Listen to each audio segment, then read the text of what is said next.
Welcome. Today I would like to talk about type checking with prop types in React. So let's get started. And you can check the official documentation for this on the React page. And it says you can use this prop types library. If you go to that particular link, this is what the prop types library is. So let's get started and I'll give you the instructions on how to use it. Pretty much you want to install the prop types package, which I've already done. And if you look in my title, it basically gets a property name and it just displays it. And as you can see that this is all working and it is showing prop types are really useful. And if you inspect this, you can see it is essentially being called. Let me just show you the component here. App here is being called. The name is being set to this.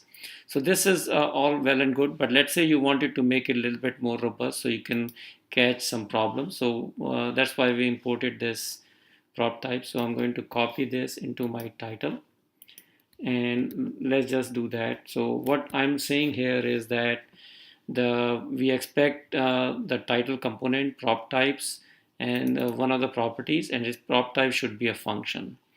And it should be a function instead of a string here. And you can see there are a lot of options you can get here. So let's just change it to string, for example. So now it should really work as expected as before. And what's the problem here? Okay, it is saying can a property of undefined. Okay, so I have to move it down.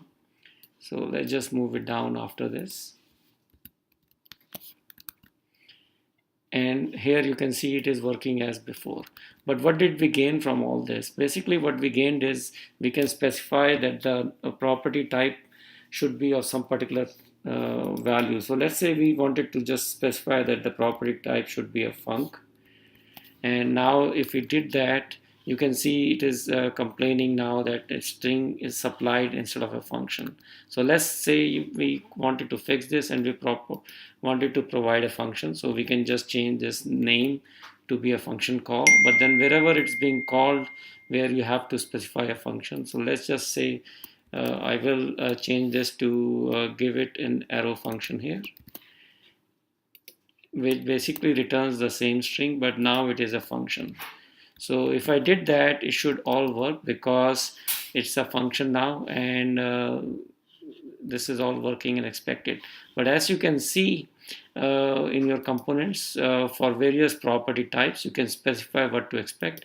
And if you just want to check how many different types you have, you can see there are so many different types that are already available and are being shown by the IDE itself. So thank you for watching this short screencast, and I will add that to my website under React prop types. And thank you, and you have a great day.